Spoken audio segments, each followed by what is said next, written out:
Nshuti muvandimwe mwene data we dusangiye amahirwe yo kumenya Imana nongeye kugusuhuza.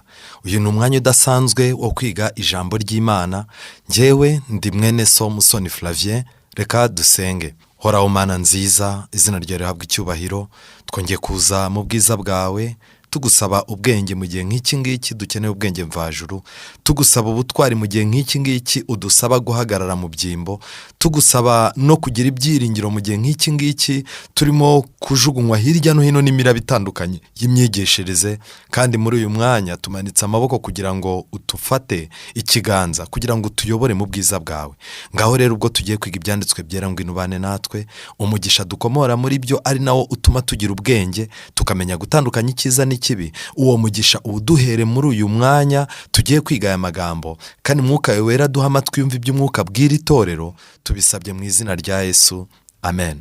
Nkuko nabikubwiye, ndi mwene so MUSONI Flavien. Uyu mwanya dufite icyigisho cyiza cyane gifite insanganyamatsiko ivuga ngo inyifato nyayo mu gihe cy'ibihuha. Inyifato nyayo mu gihe cy'ibihuha. Nshuti yanjye, nagira ngo nkubwire yuko mu gihe nk'iki ngiki turi mu bihe bigoranye cyane, kandi mu gihe nk'iki ngiki abantu bakeneye kuba Imana ariyo bashakiraho amakuru yizewe, ijambo ry'Imana ari ryo bakuramo igisubizo cyizewe kurusha ibindi byose. Reka nkwibutse yuko ibihuha mu buzima busanzwe byagiye bikora akazi gakomeye. Reka nkubwire yuko ibihuha byasenye ubukomuniste. Ibihuha byakoreshejwe mu 1929, 1930, byarakoreshejwe kugira ngo ubusoviyeti cyangwa se ubukomuniste busenyuke. Kandi muri ibyo bihuha bashyiragamo ibigendanye n'ikimenyetso cya Antikristo, ndetse bakagereranya n'ubutegetsi bwategekwaga icyo gihe, bakabuhuza n'ibintu bijya gusa n'ibya Bibiliya, bigahahamura abaturage kugeza ubwo abaturage bageze aho bakura amaboko kuri leta zabo, bisaba yuko ubusoviyeti cyangwa se ubukomuniste busenyuka. Ariko mu by'ukuri hari indi mbaraga yari bwihishe inyuma yatangaga bya bihuha. Ibihuha byagiye bisenya amadini kugeza ubwo uyu munsi wa none hari amadini atakivugwa ku mugabane w'isi, kandi ayo ngayo abagiye bayasenya babyivugira yuko bakoresheje ibihuha. Ibihuha byagiye byeguza abanyapolitike benshi ndetse n'abaperezida, kandi bavaho nabi. Mu by'ukuri atari ikindi, ari ibihuha byakoreshejwe kugira ngo bangishwe abaturage. Ibihuha byasenye ingo nyinshi, ariko n'uyu munsi wa none n'izitarasenyuka zimwe ziri mu manegeka kubera ibihuha. Ibihuha byasenye ubuvandimwe, bituma uyu munsi wa none abantu bishishanya hagati y'abantu n'abandi. Ibihuha byagiye bikora akazi gakomeye kugeza ubwo byamaze gusenya sisiteme abantu babamo. Kandi ibihuha ni nk'inzoga, iyo bikanguye ibitekerezo byawe, mu kindi gihe ntabwo ushobora gukanguka utongeye ngo ukangurwe n'ibihuha. Nkuko abanywi b'inzoga iyo yazinyweye kugira ngo yongere amererwe neza, hari igihe ngo bimusaba kongera kunywa inzoga, uretse ko ari ukwiyica gukurikira ukundi kwiyica. N'ibihuha nabyo nuko, umuntu wimenyereje ibihuha niba yizereye mu gihuha ntashobora kumva ikindi kitarimo igihuha. Iyo ushatse kumukangura rero umukanguza ikindi gihuha, kuko n'ubundi ibihuha nibyo bigize amaraso ye. Nshuti zanjye, buriya nagira mbabwire ngo kimwe mu bintu bikomeye bibyara ibihuha ni uguhabwa amakuru mabi ku kintu cyiza. Iyo uhawe amakuru mabi ku kintu cyiza biragucanganyukisha, ariko nanone hari no guhabwa amakuru y'ukuri atuzuye ku kintu runaka, nubwo cyaba ari kibi ariko ukagihabwaho amakuru atuzuye. Ibi nabyo bituma haboneka ibihuha cyane. Ikindi ni uguhabwa amakuru agutera gukekeranya ku bintu cyane, cyangwa se ku cyizere wari ufitiye ibintu. Urugero, nko muri no minsi hari ibihuha byinshi bigendanye n'imisengere, ku buryo umuntu aricara bya bihuha bikamusiga yumva adashaka gucika ku rusengero, ariko nanone akumva ntashaka kujyayo bitewe n'amakuru yahawe, ariko ayo makuru akaba ari amakuru nawe adashikamyeho, atazi neza. Nshuti zanjye, nagira mbabwire ngo hari ahantu ibihuha bikomoka. Muri iki cyigisho turi bwinjire muri Bibiliya, twinjire no mu mwuka w'abahanuzi, nyuma y'uko tubanza kumva icyo bita ibihuha ni iki. Ibihuha bica he rero? Ubundi ibihuha bica ku muntu urimo kuvugana n'undi. Ibihuha bishobora guca mu gukeka ibintu ukabivuga ngo wumve uko abandi babyumva. Urugero, ukicara ukavuga uti ariko uriya muntu ko afite amaso atukura ntiyaba nk'urumogi, ariko wabivuga ukabivuga kugira ngo umenye uko abandi bantu bamuzi uwo muntu, kuko wowe utamuzi. Abantu barangiza bati ariko natwe tujya tubona ariya maso atari shyashya. Umuntu agahita avuga ati uko biri kose rero ejo wa muntu umwe akazagenda agahita avuga ati ariko bambwiye ko afite amaso atukura, uriya muntu ashobora kuba nk'urumogi. Mu by'ukuri ngicyo ni ukuvuga ngo hari abantu batanga amakuru ari ukugira ngo bahiga andi makuru yihishe inyuma y'ayo ngayo batanze, ariko n'ayo batanze atari ukuri. Ikindi ni ibintu bigendanye n'itumanaho, urugero media, interinete, ibyo bita blog cyangwa se urukuta, icyo bita social media, ama WhatsApp, ibiki, ama message. Ni ukuvuga ngo hari amakuru menshi rimwe na rimwe ushobora kwakira, ayo makuru ntakwereka aho aturutse, ariko akaba amakuru akubwira ibintu bakubwira yuko ayo makuru aturutse ahantu hizewe.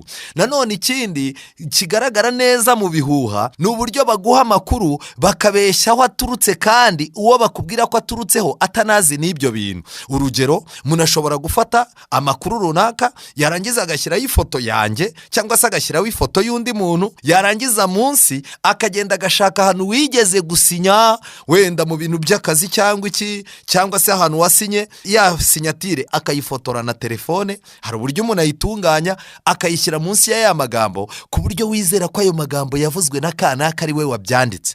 Nshuti zanjye, ibi bintu ni uburyo bukomeye bwo kugira ngo habeho ibihuha. Reka nkwibutse yuko ibihuha birihuta cyane, ariko byihuta cyane igihe abantu bafite amatsiko cyangwa impungenge. Iyo abantu bafite amatsiko y'ikintu runaka batabasha kugezaho ibitekerezo, cyangwa bakaba bagifiteho impungenge cyane, ibihuha birazamuka cyane. Guceceka k'uruhande rufite amakuru nabyo byongera ibihuha. Ariko nanone gushaka kurengera gutanga amakuru menshi ku kintu cyavuzwemo ibihuha ariko udafite umwuka w'ubugwaneza, nabyo byongera ibihuha.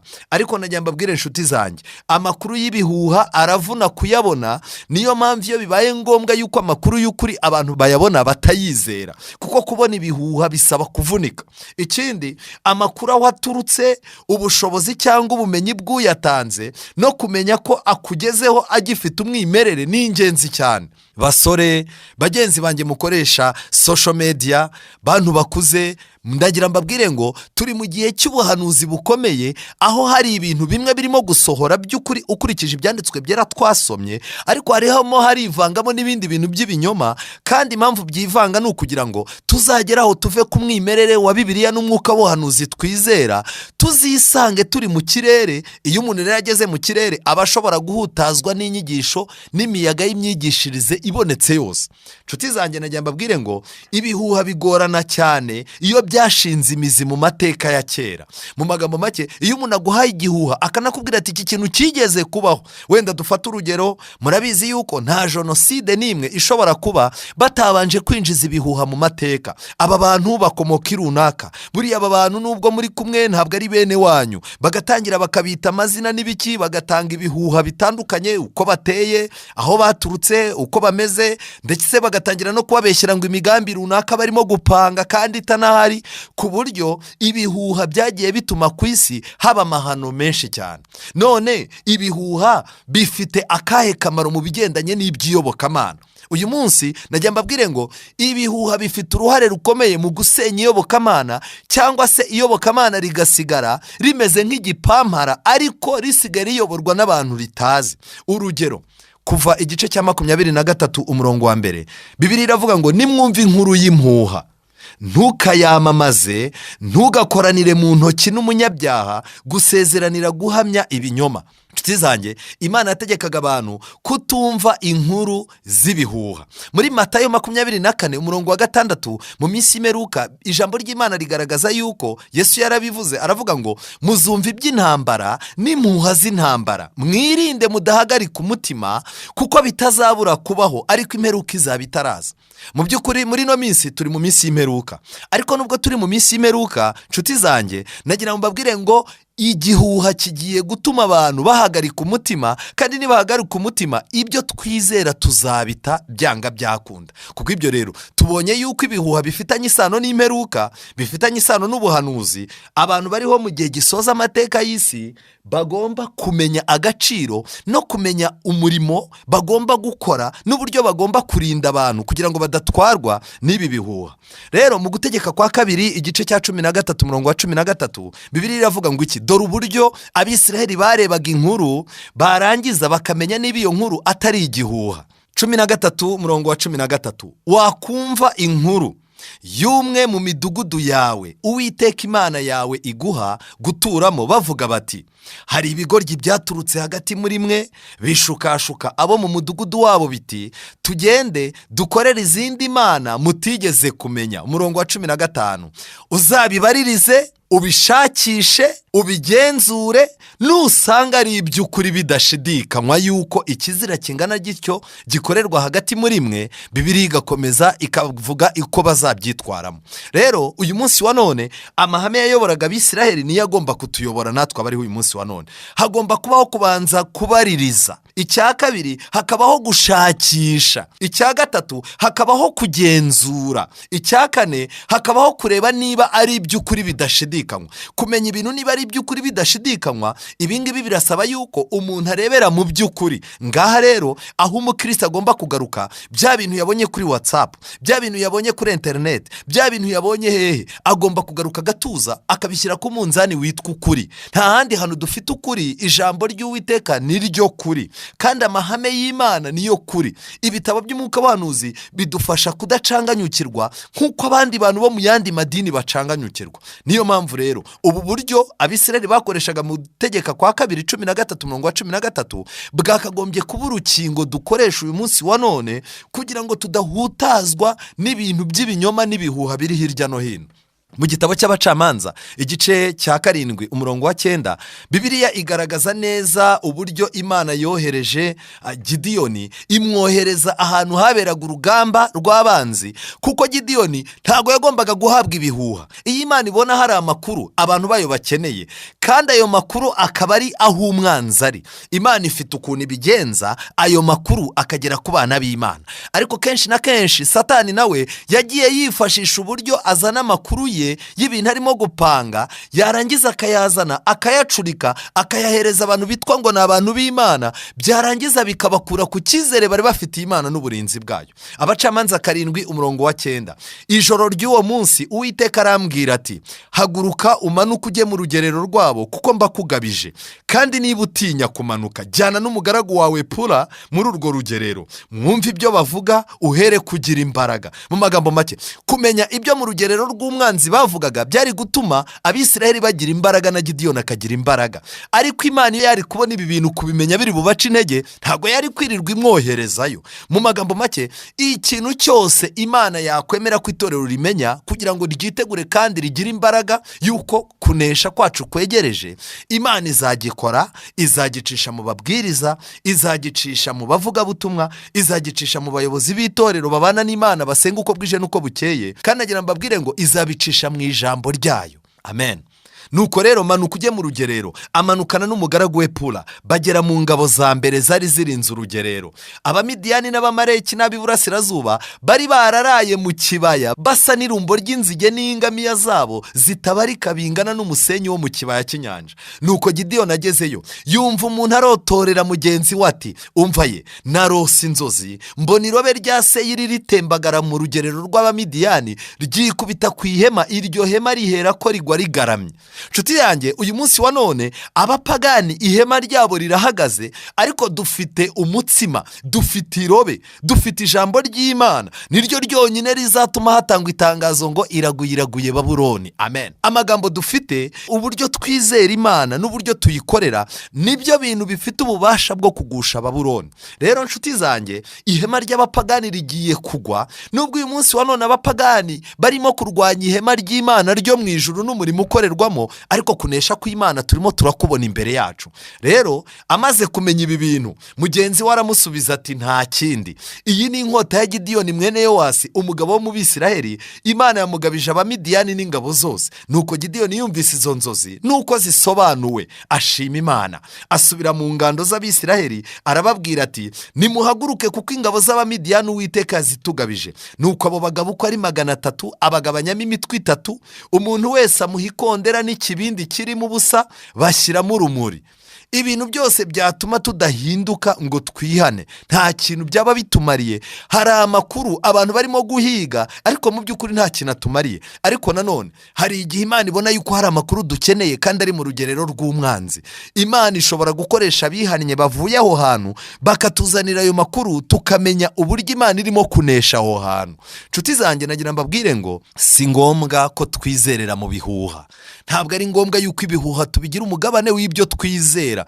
Ntabwo ari ngombwa. Muri no minsi narababaye cyane aho umuntu ushobora kumwoherereza ikibwirizwa ntacyumve, watanga titire y'ubuturo bwera umuntu ukabona icyigisho ntagishaka, wabwira umuntu uti tugiye kwigana igitabo iki n'iki ukabona ntabwo ashaka. Ariko iyo wanditseho ngo byacitse, wakwandika titire ngo bombori bombori, abantu baracyohereza bakacyoherezanya. Mu minsi yashize nakomeje kwitegereza nanibaza ahazaza h'ubuzima bwacu, ariko cyane cyane abajene bo bari mu kirere, ntibigeze babona umwanya wo kwiga ibyanditswe byera, ntibigeze biga umwuka w'ubuhanuzi, nta mwanya banamaze ngo bige n'amahame shingiro y'iby'itorero ryacu ryizera.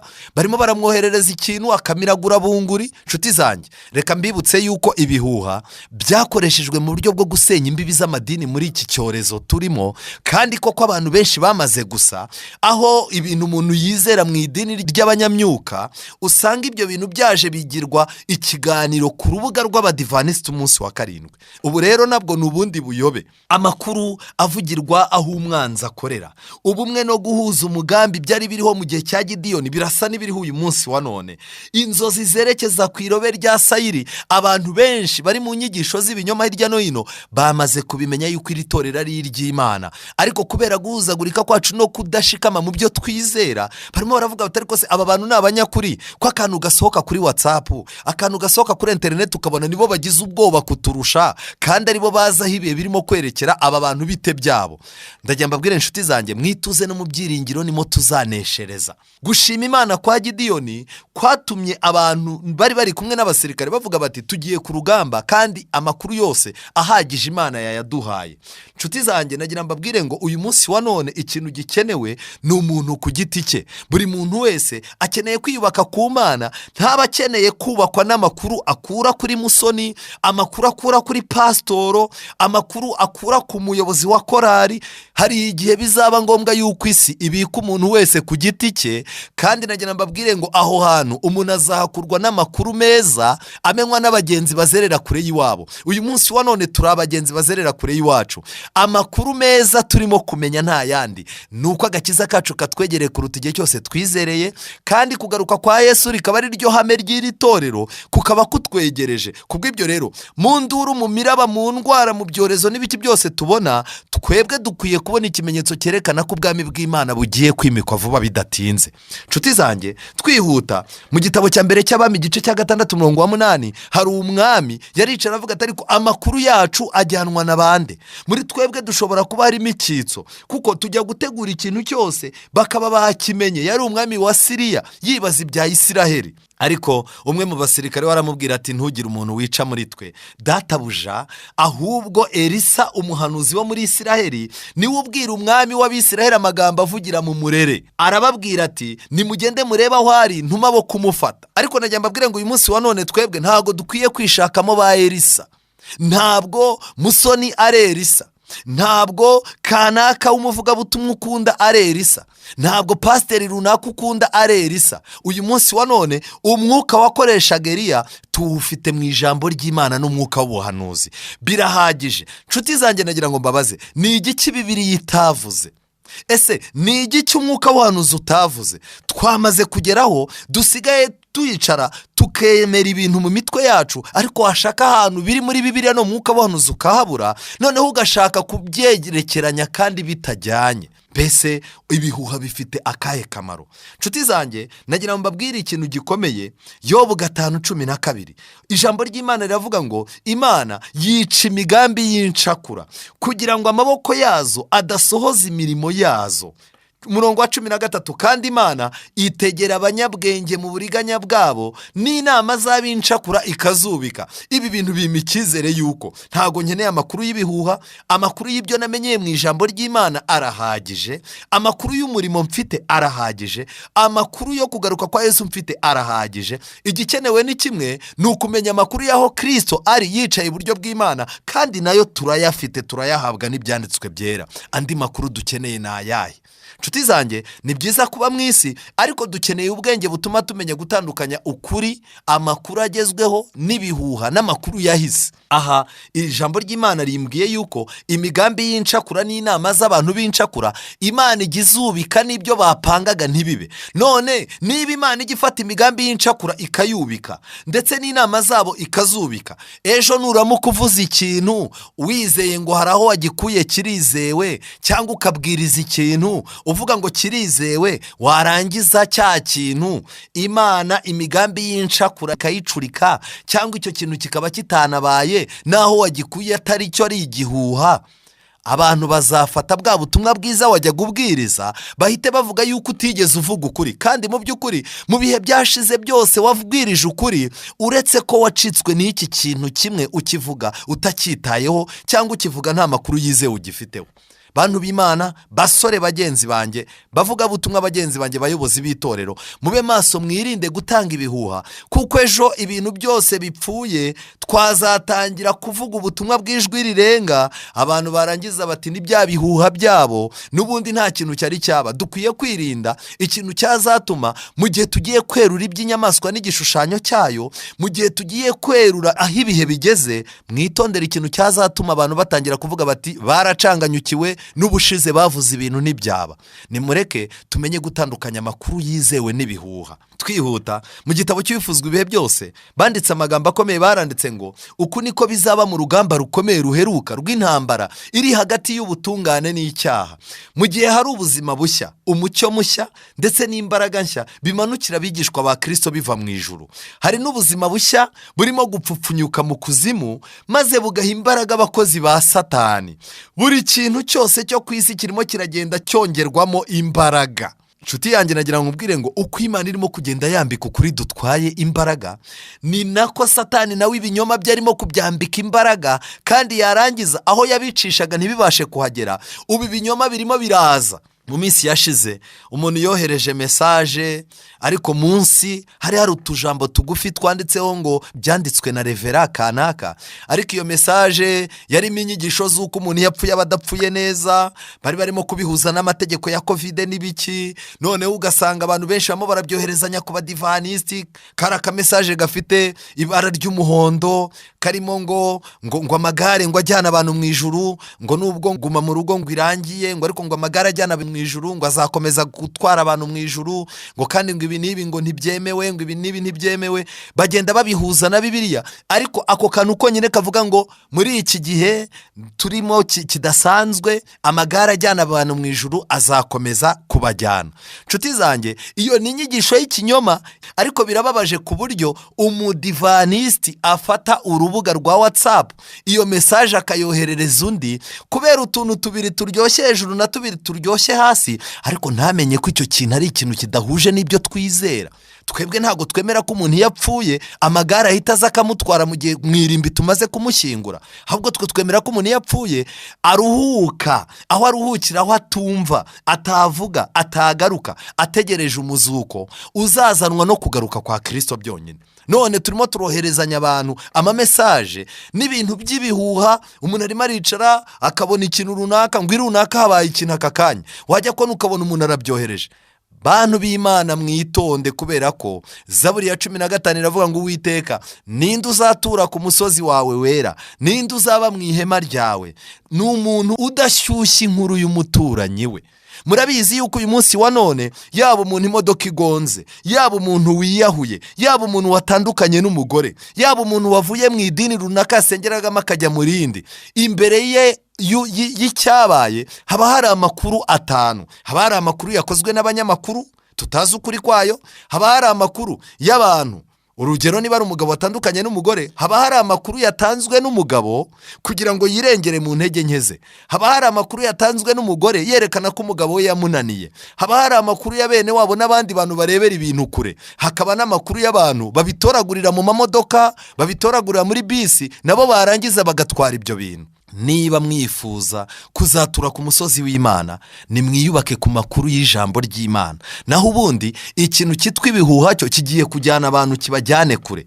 Aya magambo arakomeye. Ariya magambo nayo maze kubasomera yuko buri kintu cyose cyo ku isi kirimo kugenda kigerwamo n'imbaraga, muyarebe mu bifuzwa ibihe byose paje 166.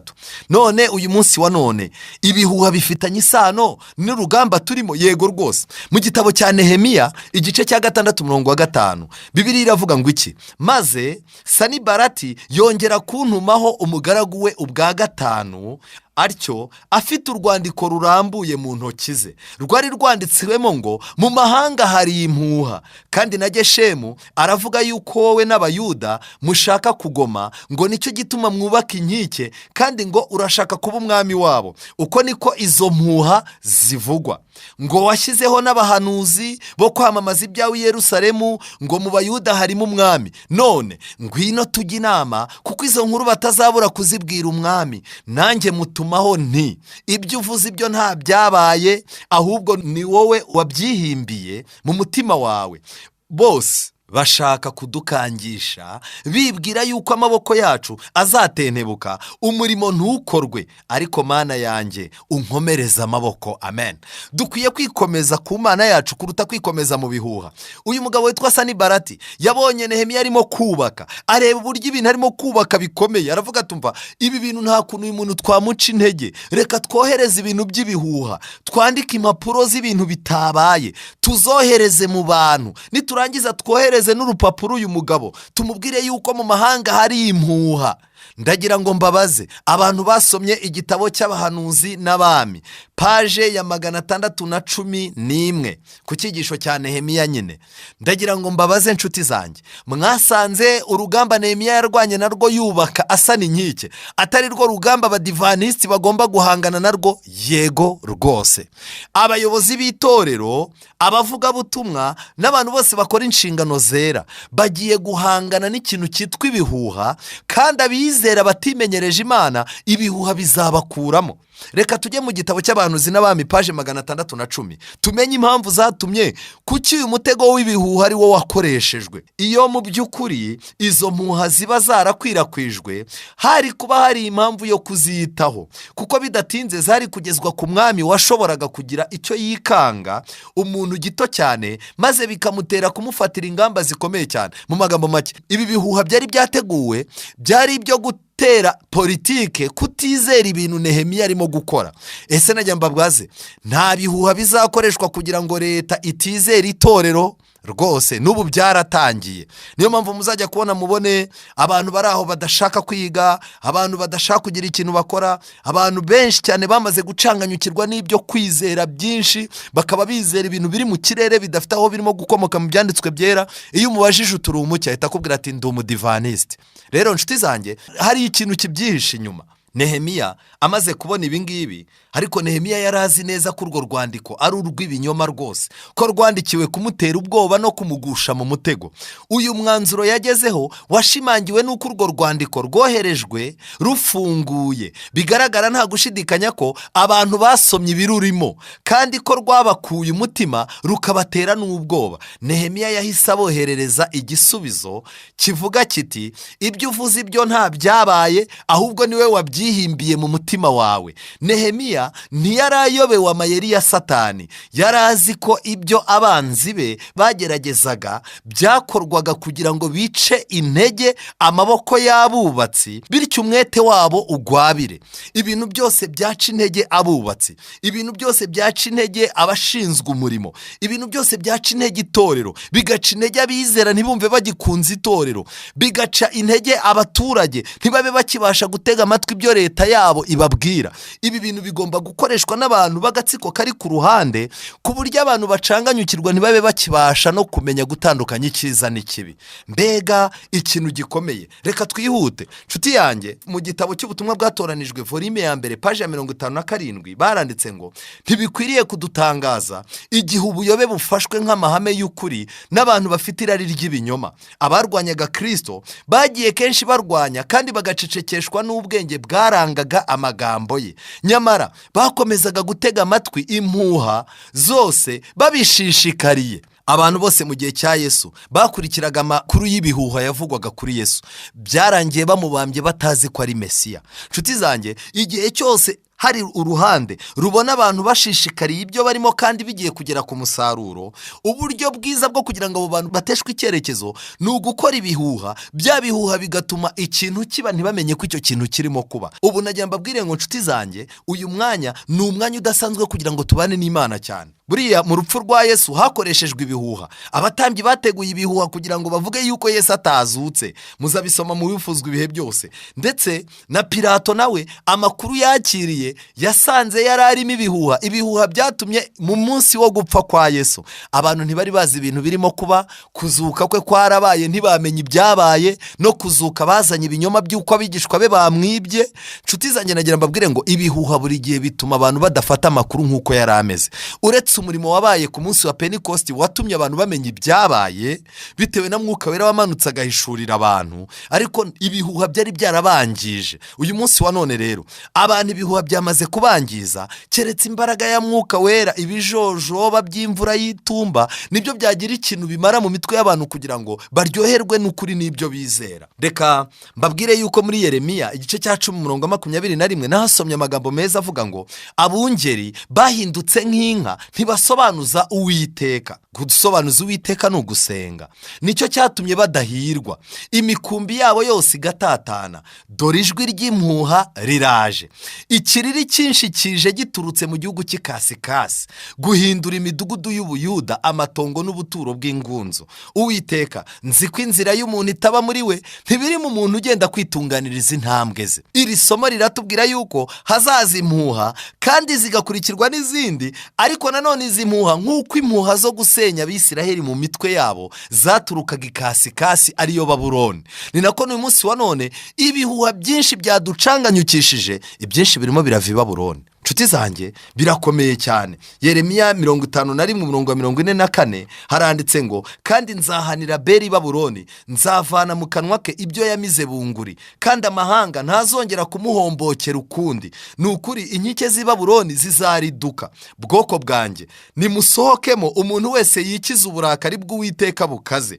Imitima yanyu ye gucogora kandi mwe gutinya impuha zizumvikana mu gihugu, kuko mu mwaka umwe hazaza impuha, kandi mu mwaka uzaba hanyuma hakaza izindi mpuha n'urugomo mu gihugu, umutwara agatera undi. Mu magambo make, ibintu bizakomeza kuba bibi, ibihuha bisimbuzwa n'ibindi, ndetse hazakurikiraho n'ibindi byinshi twagiye twiga. Ariko iki gihe si igihe cyo gukurikira ibihuha bidukura mu Mana, si igihe cyo gukurikira ibihuha bidukura mu nzu yayo. Iki si igihe cyo gukurikira ibihuha bituma tutizera iby'ijambo ry'Imana ryavuze.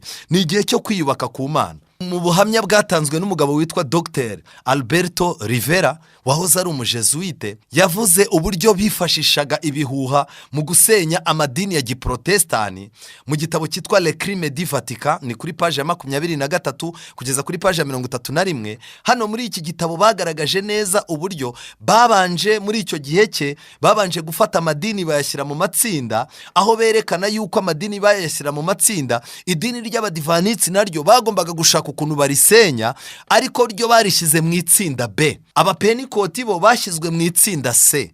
Nshuti zanjye, abahamya ba Yehova bari mu itsinda D, noneho hagakurikiraho n'abandi. Ariko icyo nashaka kuvuga ngiki, buri dini ryose n'amadini asa naho afitanye isano nabo bari bafite ibyo bagomba kujya kuyasenyamo kugira ngo agire icyerekezo nk'icyo bashaka neza. Rero hano uyu muntu yavuze uburyo bari bafite gahunda y'uburyo bagendaga basenya amatorero. Ubwe yaranditse ngo twari dufite ibibazo ibibazo tubaza abana n'abagore tutizera kimwe bo mu baprotestani nyine, twarangiza tukabaha indabyo tukabitaho cyane mu gihe bagize ibyago no mu bibazo, nitwe twabaga turi hafi yabo kandi tukanabashotora tubabwira ko bafite uburanga, bafite amasura meza. Mfite imyaka 17 noherejwe gusenya itorero ry'ababatista muri Venezuela. Ninjira muri kaminuza mpuzamadini ya Costa Rica ngiye gusenya abavugabutumwa n'itorero na kaminuza. Natangiye gusebya umupasitoro w'aho hantu, nkwirakw'iza ibihuha bivuga ko afitanye ubucuti n'umukobwa w'imyaka 18, ariko uwo mukobwa burya nawe yari uwacu. Umugore w'uwo mugabo yageze harabirambirwa, arangiza ahita atandukana nawe. Iryo torero mu minsi mike ryarasenyutse. Nshuti yanjye nagira nkubaze, risenywe n'iki? Risenywe n'ibihuha. Dukomeze. Twari dufite akamenyero ko kwangiza izina ry'umuntu dukoresheje gukwirakwiza ibinyoma kuri we cyangwa kugoreka amagambo ye. Twagaragazaga ko uwo mupasitoro utari umugaturika, ari umwanzi w'ubutegetsi buriho, tugateza ibibazo hagati ye n'abakozi bakorana, cyangwa tukamuhuza n'umugore wagombaga kuzagera wagahinduka umunyamabanga we. Twahamagaraga uwo mupasitoro ninjoro, tugashyira umugore iruhande rw'umuhanda nkaho yakoze agisida. Wa mupasitoro yahacaga yahagarara, wa mugore agahita ataka ati umfashe ku ngufu. Iruhande habaga hari umuntu wagombaga kuba afite appareil yifotora, agahita afotora amafoto. Nyuma gatoya bukeye nk'iminsi nk'itatu cyangwa 4, ibinyamakuru byiteguye byakoranaga n'aba bajesuite nyine byahitaga bitangira gushinja wa mupasitoro ko yafashe wa muntu ku ngufu. Icyakurikiragaho, pasitoro baramufungaga, itorero abantu bakarivamo bati ni ukubona abantu bagenda sinzanasubira gusenga, ibintu bikaba birarangiye. Hari ubwo twifashishaga guhamagara mu ibanga tugashinja ibinyoma abagore n'abana babo. Hari igihe bafataga telefone bagahamagara umugore wawe bakamubwira bati mva wa mugore we wihangane, umugabo wawe nubwo akubeshya ngo arasenga aguca inyuma, dore nk'ubu ngubu nuko yakubeshye ngo yagiye muri ibi sibyo arimo ari muri ibi. Rimwe na rimwe bagahamagara abana bati ababyeyi banyu ntibabitaho, papa wanyu ashaka kugurisha wenda nk'iwanyu ariko atababwiye, rero muzirwaneho muba abagabo. Abana bakaba bafata n'umubyeyi bakamwica. Hari ubwo twakoreshaga ibihuha bivugwa ku muvugabutumwa w'umuprotestani ari umunyabibazo, tukavuga yuko uwo muvugabutumwa atera ingorane gusa, ari umwanzi utera amakimbirane n'amacakubiri. Twavugaga ko afite inyigisho ze ubwe, cyangwa tukavuga ko afite ukwizera kw'inzaduka, tukanabeshya ko afite ibibazo byo mu mutwe, byarangiza bakamuha n'akato ntibazongere no kumutega amatwi, akagenda nyine akitwa umusazi. Bantu b'Imana nagira ngo mbabaze, ibi bihuha ntabyo mwakiriye? Ngibi bihuha n'uyu munsi wa none birahari. Ibihuha ku bavugabutumwa, ibihuha ku bapasitoro, ibihuha ku bagabo bayobora itorero babateranya n'abagore babo. Amakuru duhabwa, kanaka nubwo umubona ayobora urusengero ni indaya, dore ejo bundi yafatanywe n'agakobwa, mu by'ukuri wanashaka aho yafatanywe n'uwo mukobwa ugasanga ntahazi. Bagahamagara kuri telefone bati kanaka n'umugore bari muri gatanya, waza wabaza umugore wa kanaka uti se koko umugabo wawe mugiye gutandukana? Tirekada, nta kibazo dufitanye, nta rubanza turimo, ahubwo niba hari igihe twabanye neza n'uyu munsi. Nshuti zanjye, ibi byose rero bavuga yuko bagiye babikoresha kugeza ubwo batega abavugabutumwa, babatega imitego, baboherezamo abakobwa b'uburanga. Abavugabutumwa 3 bavugaga nabi kiliziya, barangije bagwa mu mutego, barabegera barabwira bati rero nimuramuka mwibeshye mukagira ikosa ryo kongera kuvuga nabi idini ryacu, icyo tuzakora namwe noneho muzanapfa. Ngo babavuga butumwa byarangiye, umugambi w'aba bagabo ugezweho. Babavuga butumwa bagiye mu mpuzamatorero, kuva ubwo nta kindi babwirizaga uretse urukundo rw'Imana, ndetse bakomeje gukora byose bagendeye ku mabwiriza yacu. Uyu mugabo yatanze ubuhamya aravuga ati twarakontorolaga ku buryo n'abavuga butumwa twabateshaga message bafite, tukabaha ibindi bazaza bavuga. Ibigo bya giprotestani nayoboraga, nashyiragamo imyigaragambyo yo kwiyicisha inzara ku banyeshuri kugira ngo uburyo twigamo buhinduke. Abanyamakuru barazaga kandi bagakoresha ibiganiro, bikarangira bya bigo bifunzwe, kuko n'abapadiri bavugaga ko iryo shuri, ibyo bigo bya giprotestani ari ibikoresho bya Satani, bikarangira amashuri avuyeho ya giprotestani. Ese nagira ngo mbabaze, ibi bintu ntibihari? Birahari rwose. Kubw'ibyo rero uyu munsi tuzengurutswe n'ibihuha byinshi cyane ku itorero, ibihuha byinshi ku bayobozi b'itorero, ibihuha byinshi ku bavuga butumwa, ibihuha ku buvuzi, ibihuha ku cyorezo, ibihuha ku bimenyetso by'iminsi y'imperuka, ibihuha ku mavideo turimo kugenda tubona. Ariko nshuti zanjye nagira mbabwire ngo reka tugume ku cy'ibyanditswe byera bitubwira. Ibyanditswe byera byaduhaye amakuru y'ubupapa, ibyanditswe byera byaduhaye amakuru yo kugwa kwabwo n'uburyo ubupapa buzakururira isi, abanyapolitike, abayobozi b'amadini n'abaki bose ubupapa buzabakururira mu kwaha kwabwo. Ntago dukeneye andi mavideo. Ejo mutazatangira kohereza ibintu bidafite aho biva kandi mukazaba mwanakurikiranwa. Ibihuha bya politiki uyu munsi wa none byamaze kugera no mu madini. Ubu abantu bashaka gusenya za leta barimo baraca mu bihuha birimo guca mu madini. Nshuti zanjye, ejo hari abantu benshi bazagwa mu mitego myinshi bitewe no kutagira amakenga. Uyu munsi wa none mugomba kubimenya ko leta zo mu isi zijya zigira n'umwanya zigashyiraho ibihuha ngo zirebe uko abaturage batekereza. Urugero, muri 2015 umuyobozi w'Uburusiya Putin yagize gutya amara iminsi 10 ataboneka, nta n'amakuru ye abantu bafite, kugira ngo yumve uko abaturage batekereza ubuyobozi bwe. Bamwe barabyinnye bati yapfuye, abandi baratangira bati duhombye umuntu n'ibiki byose, abandi bajya ku mateleviziyo n'iki baratangira bati sitwe twabona tumukize niba hari naze. Ariko nshuti zanjye, byarangiye ba bantu bitabaye kwa kundi baraseba. Nshuti zanjye nagira mbabwire ngo muri abo bantu basebye harimo n'abayobozi b'amadini bari bishimiye icyo kintu. Rero nagira mbabwire ngo icyo kintu mukwiye kucyitondera. Reka turebe mu Befeso igice cya 4 umurongo wa 14. Bibiliya iravuga ngo kugira ngo tudakomeza kuba abana duteraganwa n'umuraba tujyanwa hirya no hino n'imiyaga yose y'imyigishirize n'uburiganya bw'abantu n'ubwenge bubi n'uburyo bwinshi bwo kutuyobya. Kandi muri Yobu igice cya 13 umurongo wa 4 Bibiliya iravuga ngo ariko muri abahimbyi b'ibinyoma, mwese muri abavuzi badafite akamaro. Nagira mbabwire ngo tugeze ku rwego hari abantu basigaye bazi guhimba ibinyoma. Abo bantu kandi se w'ibinyoma Satani afite umwanya. Muri Luka igice cya 9 umurongo wa 19 Bibiliya igihe Yesu yaganaga n'abigishwa be yashakaga kumva amakuru y'ukuri bafite kuri Mesiya. Arangije arababaza ati se mwe mukeka ko ndinde? Barangije ku murongo wa 19 baramusubiza bati bamwe bagira ngo uri Yohana umubatiza, ariko abandi ngo uri Eliya, abandi bakagira ngo uri umwe mu bahanuzi ba kera.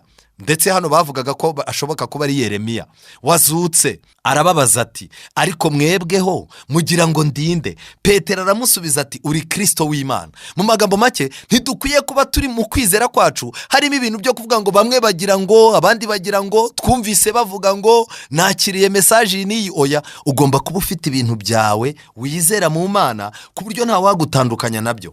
Mu gitabo cy'intambara ikomeye banditse amagambo akomeye. Baranditse ngo Satani azi neza ko umuntu wese uzagerageza gupfobya amasengesho no kurondora mu byanditswe azatsindwa n'ibitero bye. Nicyo gituma himba inzira zose zibishoboka kugira ngo yigarurire imitima. Hari itsinda ry'abantu biyita abantu b'Imana.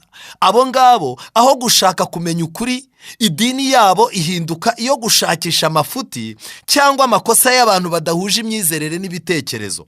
Bene abo ni ukuboko kw'iburyo kwa Satani. Abarezi ba bene data ntibabarika kandi bakora ubudahwema cyane cyane igihe Imana ikora n'igihe abagaragu bayo baje kuyiramya. Bazagerageza kugoreka amagambo no guhindura ibikorwa byiza by'abakunda ukuri kandi bakakugenderamo. Bazasebya abagaragu b'Imana b'indahemuka bafite ishyaka kandi bizinukwa, babita abazimiye n'abashukanyi. Umurimo w'abo bantu ni ugushaka impamvu zose zo kugoreka inzira z'ukuri kose n'ibikorwa bizira amakemwa no gukwiza impuha no kubyutsa impaka mu mitima y'abatabamenyereye. Umwanya wose babonye bazagerageza kwerekana ko icyari inzira makemwa n'ubudahemuka bakibona nk'ubusazi n'ubushukanyi. Ariko nta n'umwe ukeneye kuyobywa kubera ibyo ngibyo. Dukwiye kuba twiyubatse ku Mana. Isomo ryacu risoza ni isomo riri mu rwandiko rwa 2 rwa Timoteyo igice cya 1 umurongo wa 12. Nicyo gituma mbabazwa ntya singira isoni kuko nzi uwo nizeye uwo ari we, kandi nzi neza yuko abasha kurinda ikibitsanyo namubikije kugeza kuri urya munsi. Amen. Ndakurarikira kubitsa ubuzima bwawe ku Mana. Ndagusaba kubitsa agakiza kawe ku Mana. Ndagusaba kubitsa kwizera kwawe ku Mana. Icyo kikaba ikibitsanyo ukabwira Imana uti Mana, nagushakishije umutima wanjye wose, uzandinde ko nyoba kandi nishyize mu biganza byawe. Ari ukubaho ari ugupfa, icyo nkora ni kimwe, nuko ngomba kubana nawe uko bwije nuko bukeye. Bakakubwira ibintu ku itorero b'itorero, bakakubwira ibintu ku bayobozi b'itorero, bakakubwira ibintu ku bitabo. Dore ko hagiye kuboneka n'abavuga yuko ibi bitabo by'umwuka w'abahanuzi batabikeneye, bakanabivuga yuko bigongana. Hari abagiye gutangira gutanga amakuru, nababwiye ngo dufite ibihuha impande zose. Ibihuha barimo kuvuga ku bavugabutumwa, ku bapasiteri, ku baki, twamaze kubibona. Ariko ibyo byose ni biza. Jya ubitsindisha ijambo rivuga ngo nzi uwo nizeye uwo ari we. Ubwo uwo twizeye tumuzi, ntituzahuzagurika.